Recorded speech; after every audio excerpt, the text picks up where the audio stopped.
So again, thanks for allowing me to give this talk. And it is something that's near and dear to me, with spinal stenosis and spondylolisthesis being such a big problem in the US in general, and certainly for patients who live long enough. I suspect that everybody will end up with some degenerative change, and likely some possible spinal stenosis, as it is so prevalent. We can go on to and again, my name is Vik Patel. I'm at the University of Colorado.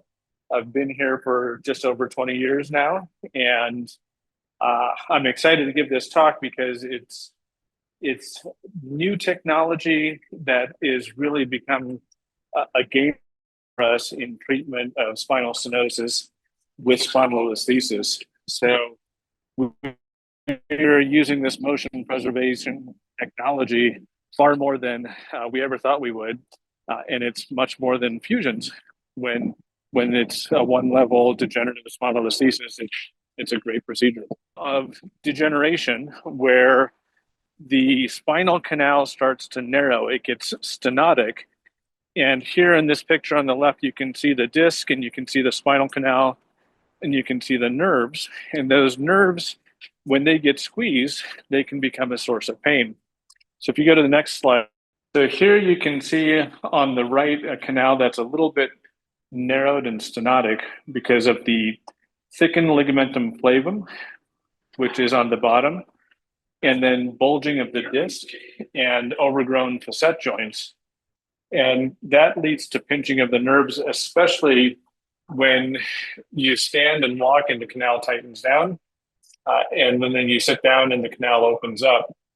But those components, the facet joints, the ligamentum flavum, and the bulging disc, all combine to tighten down around the spinal canal.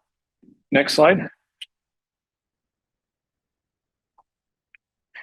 You can see the MRI images here with a normal spine on the left, and on the right, the stenotic spine.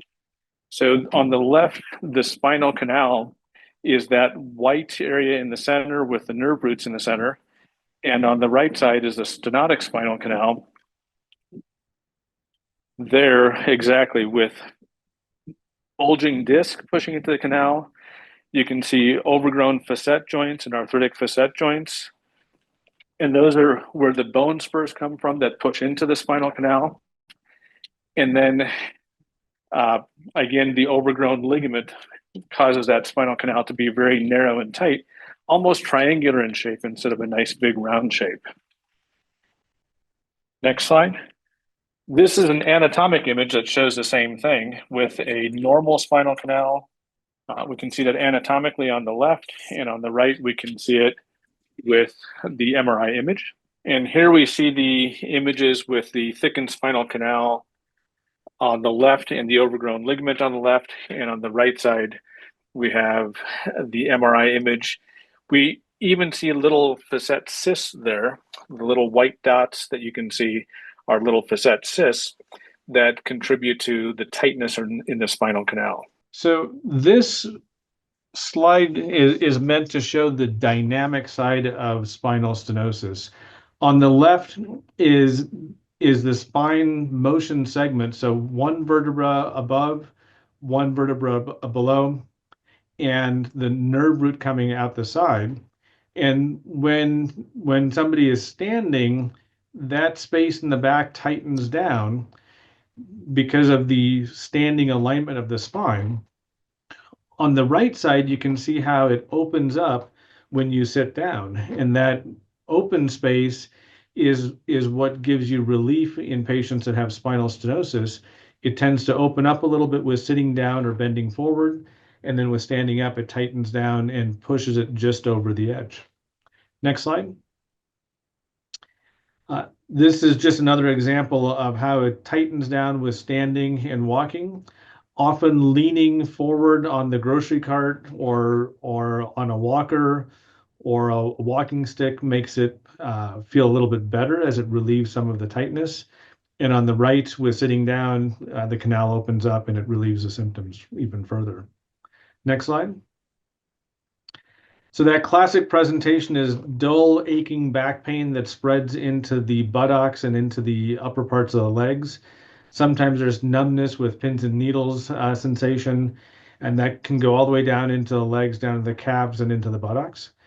There can be a weakness or a loss of balance when it gets really bad, and certainly a decrease in endurance, especially walking endurance. You just can't walk as far because of the pain and heaviness in the legs.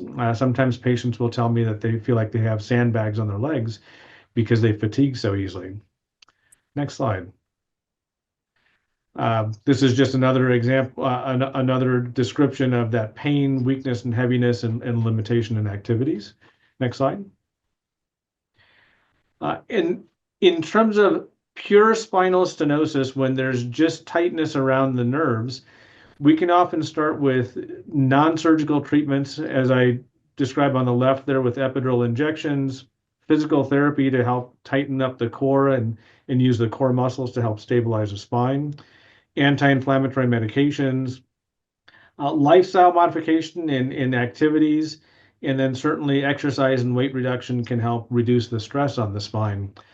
On the right side is a list of surgical options, though, and that includes what you see in the picture here, which is uh, a pretty extensive but partial laminectomy type of surgery, where the bone is shaven away and the nerve roots and spinal canal are opened up in order to relieve the pressure on the nerves. We can do this with uh, microscopic techniques, and we can also shave away the bone spurs. We call that a partial facetectomy, where we remove part of the facet to clean out around the nerves. Oftentimes, though, to really thoroughly and completely clean out everything, it involves a fusion operation because to get the nerves completely cleaned out, you have to remove the entire facet joints, and that can lead to instability. And if there's instability, then you have to have a stabilizing procedure such as a fusion operation. Next slide. And again, this is just non-operative treatments. So we talked about that a little bit already. We can go to the next slide.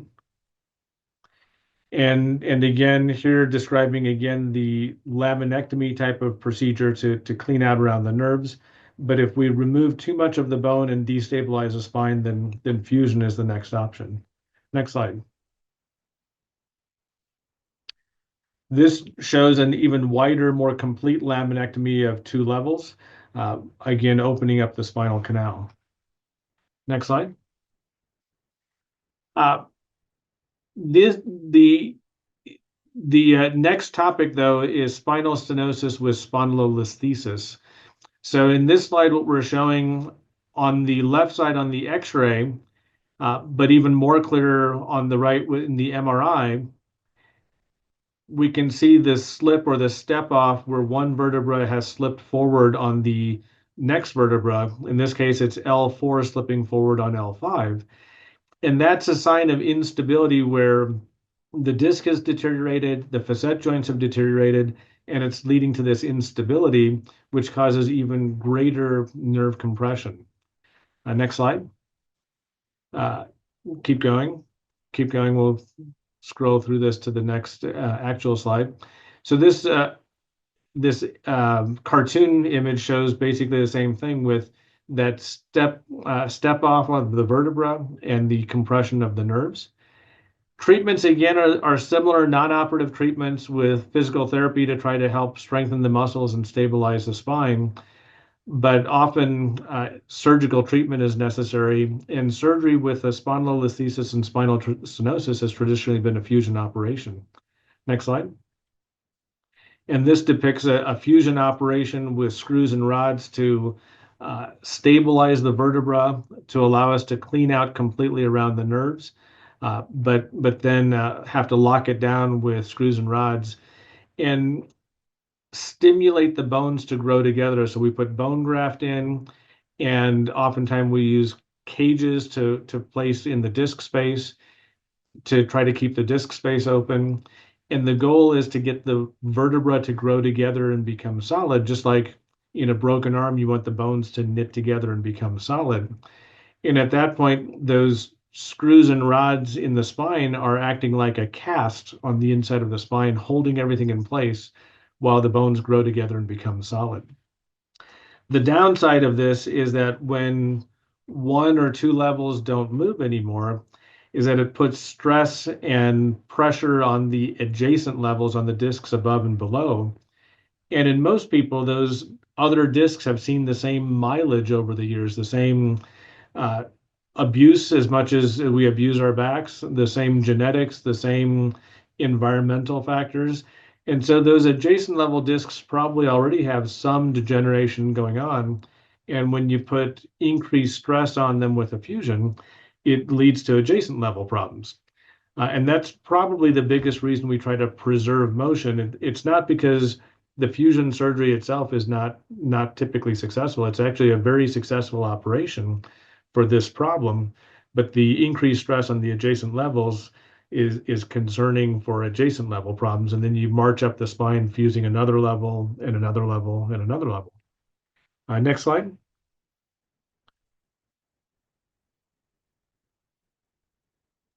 So that's where the TOPS device, the total posterior spine system, comes into play.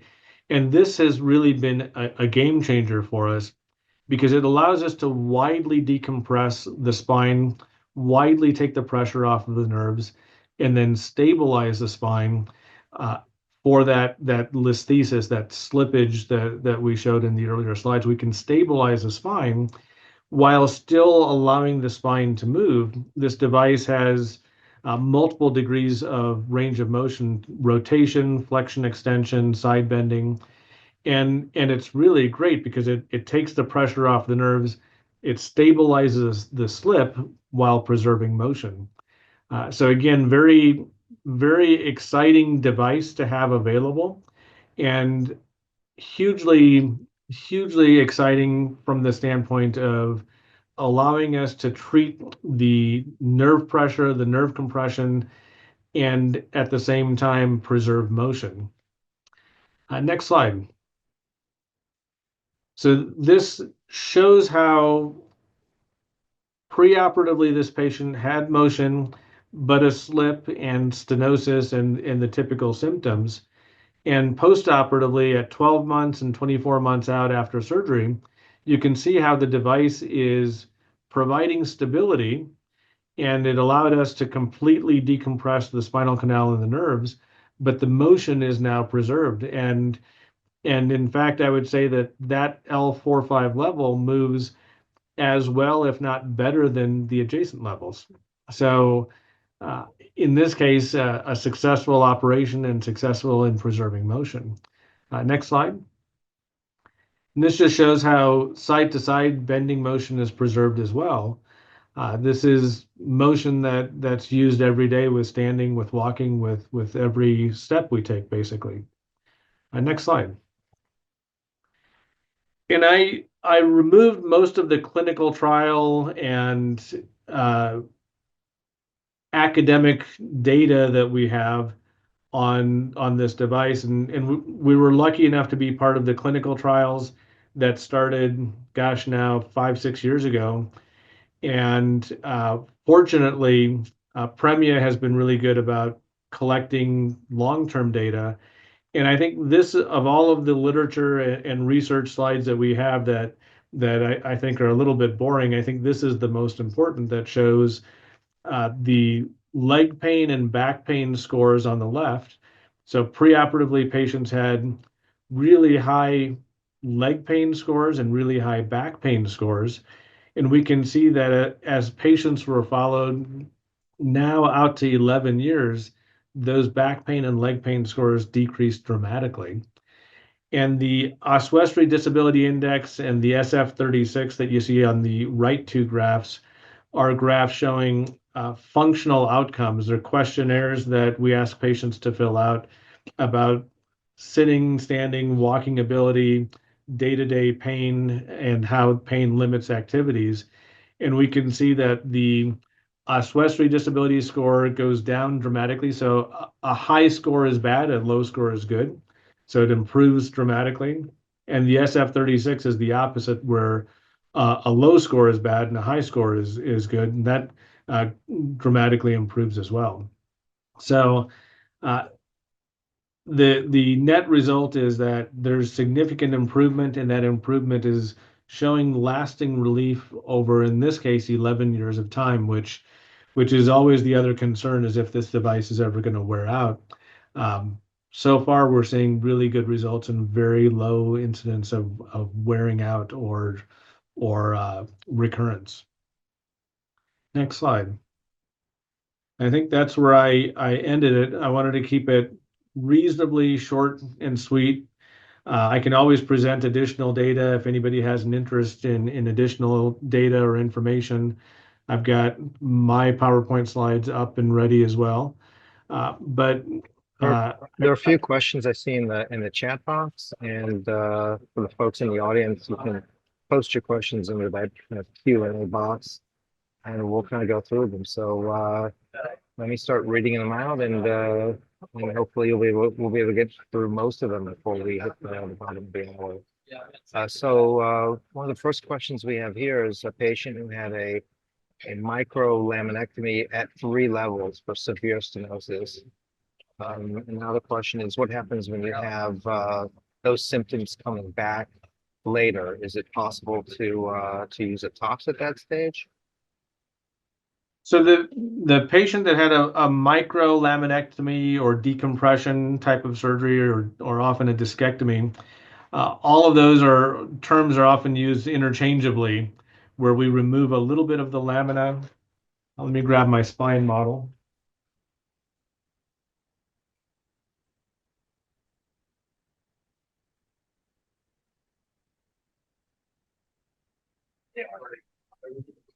So a laminotomy is often where a little bit, oh, this the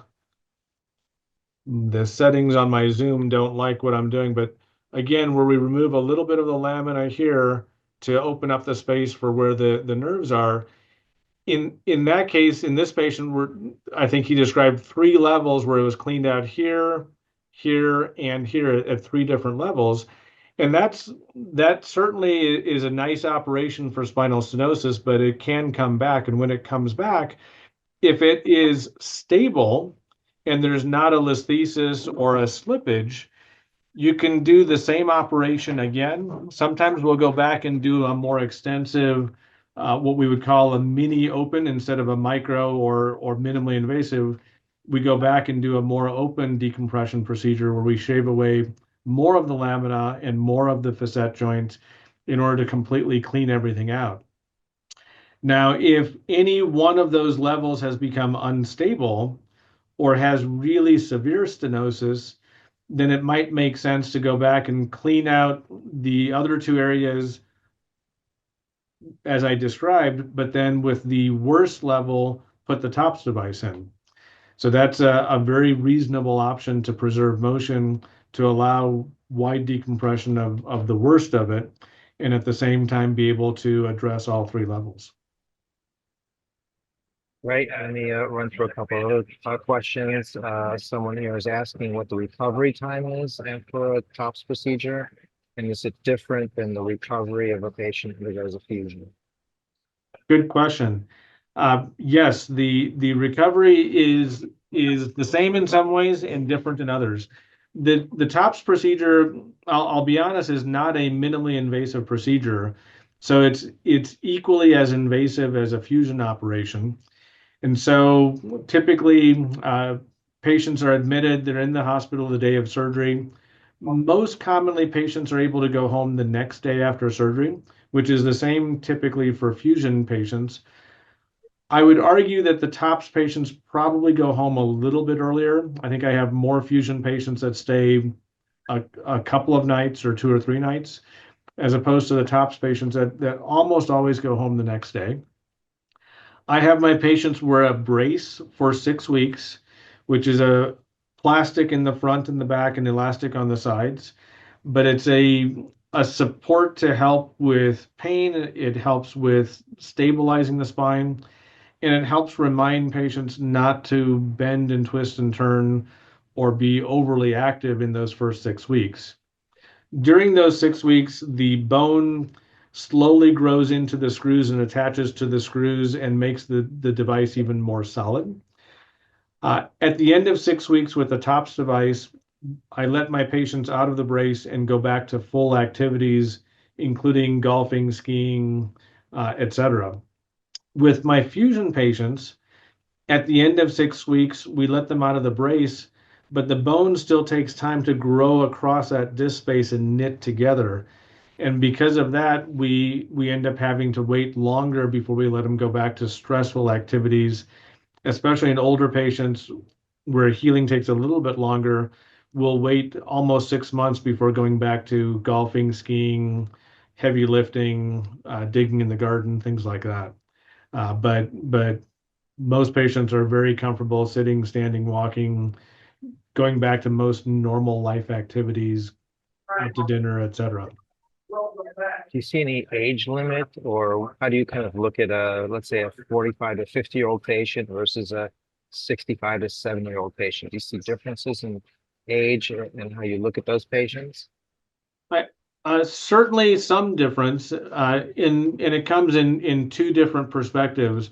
One is the risk of surgery itself, and older patients often come with other issues such as heart problems, lung problems, liver, kidney issues.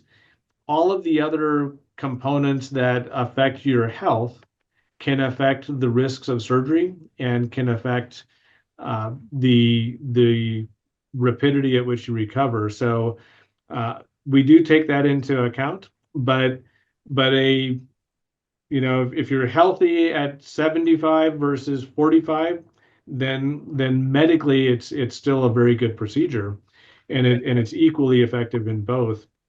The second component in older patients is that we look for osteoporosis.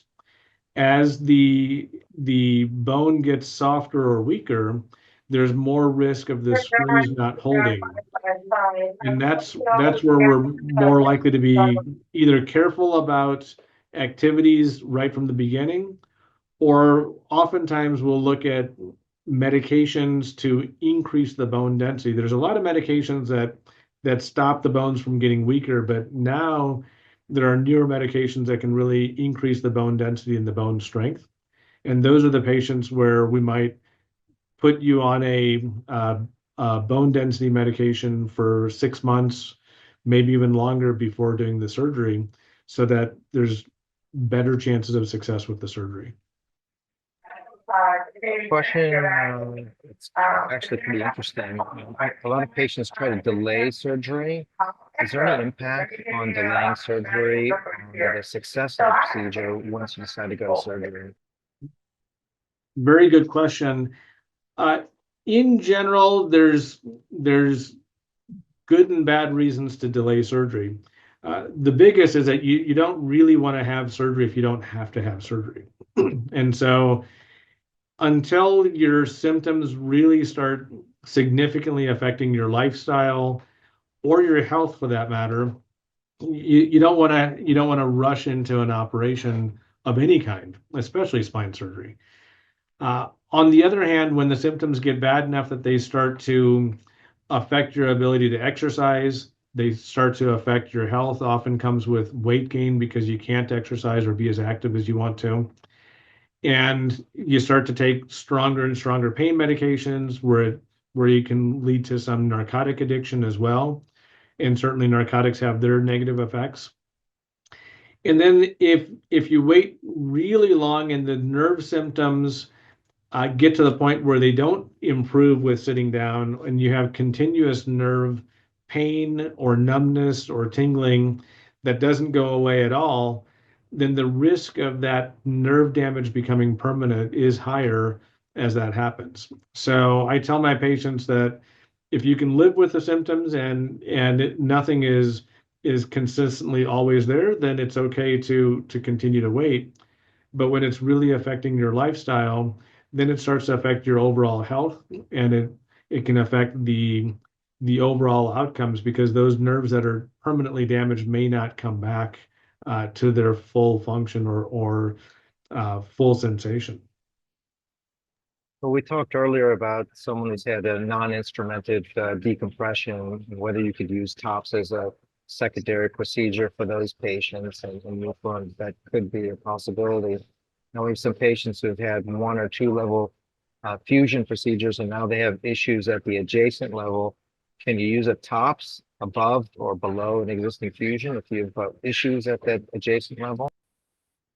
Yes, we've done that quite successfully on a handful of patients already. Myself, and I'm sure nationally it's been done quite a bit more as well. The typical scenario would be exactly what you described: a previous fusion L4-5 or L5-S1, and then adjacent level degeneration, typically at the next level above. In that situation, we can go in and take out the old screws and rods, and then at the adjacent level, put in the new screws for the TOPS device and put the TOPS device in at that adjacent level. And I'm seeing some really good success there at essentially avoiding that adjacent level fusion operation. Couple quick questions as we're getting towards the bottom of the hour. Is this a surgery that's relevant for Medicare patients? Yes, it is covered by Medicare. Sometimes we do run into insurance issues with the secondary insurance. So if you have a supplement or a secondary insurance with Medicare, sometimes that can be an issue where, well, they'll try to deny the procedure as being too new, or they'll claim that it doesn't have enough data. That generally is something that we can push the insurance companies with appeals.